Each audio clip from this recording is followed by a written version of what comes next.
एक बार की बात है, एक बड़ा ही सुंदर राज्य था। उस राज्य में बस शेर ही शेर रहते थे। वह सब शेर सोने के बने थे। उनका राजा एक विशाल गोल्डन शेर था। वह जादुई शक्तियों वाला था और बहुत ही ताकतवर था। उसकी ताकत इतनी थी कि उसका मुकाबला कोई भी नहीं कर पाता था। वहीं एक शैतान जादूगर भी रहता था। वह गोल्डन शेर की शक्तियों को छीनकर पूरी दुनिया पर अपनी हुकूमत चलाना चाहता था। एक दिन वह शैतान जादूगर सोचता है। वह गोल्डन लायन तो बहुत ही ताकतवर है और उसकी सेना भी बहुत बड़ी है। मुझे भी उसके जैसी सेना बनानी होगी, तभी मैं उसकी शक्तियाँ छीन पाऊंगा। अब वह सेना बनाने के लिए पृथ्वी पर आता है और एक जंगल में कई सारे शेर एक साथ अपना भोजन कर रहे होते हैं। तभी वहां पर वह जादूगर आ जाता है। वह जादूगर अपनी जादुई शक्तियों से उन सभी शेरों पर जादू का इस्तेमाल करता है और उन सभी शेर को अपना गुलाम बना लेता है और वहां से सभी को लेकर गायब हो जाता है और अपनी दुनिया में पहुंच जाता है। वे सब शेरों को शैतानी शक्तियां देकर जो भी शेर बना देता है। हा हा हा। अब मैं एक एक करके पृथ्वी के शेरों को उठा लूंगा और एक बड़ी सेना बनाकर गोल्डन शेर को मार दूंगा और उसकी सारी शक्तियाँ छीन लूंगा। हा हा हा हा। वहीं पृथ्वी के एक जंगल में एक शेर और बाघ मानव रहते थे। वे दोनों बहुत ही अच्छे दोस्त थे। वे दोनों जंगल में एक साथ घूमते थे। बाघ मानव शेर की पीठ पर बैठकर सवारी करता था और दोनों ही बहुत ही खुश थे। बाघ मानव जादुई शक्तियों वाला था, लेकिन उसे इस बात का जरा भी घमंड नहीं था। एक दिन शेर अकेला ही शिकार पर निकलता होता है कि वह शैतान जादूगर उसी जंगल में आ जाता है और शेर को अपना गुलाम बनाकर वहां से ले जाता है। ये सब एक बकरी देख लेती है। वे भागी भागी बाघ मानव के पास आ जाती है। सुनो बाघमानव, एक शैतान जादूगर महाराज शेर को पकड़कर अपने साथ ले गया है।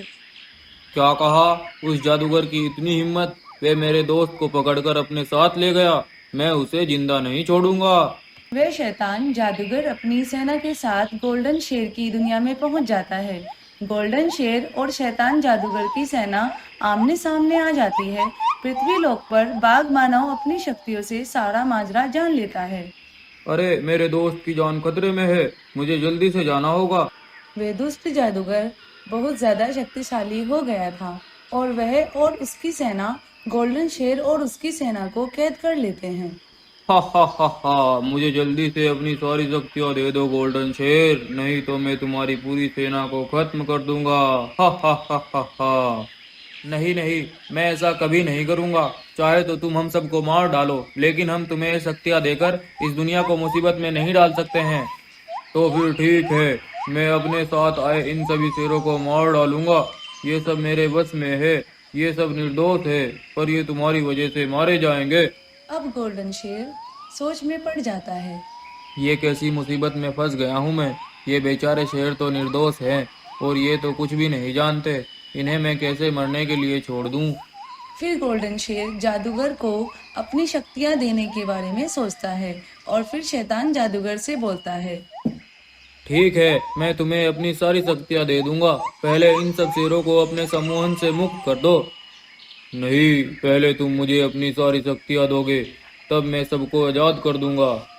गोल्डन शेर के पास अब कोई रास्ता नहीं बचा था। वह शैतान जादूगर की बात मान लेता है और जैसे ही वह जादूगर को अपनी शक्तियाँ देने लगता है, वह बाघ मानव वहाँ पर आ जाता है और अपनी शक्तियों से उस जादूगर को कैद कर देता है। कैद होते ही सभी शेर उसके सम्मोहन से आजाद हो जाते हैं और गोल्डन शेर और उसकी सेना को भी वह बाघ मानव आजाद कर देता है। वह गोल्डन शेर जादूगर को अपने कैद खाने में डाल देता है। गोल्डन शेर और सभी शेर मिलकर बाघ मानव का धन्यवाद करते हैं।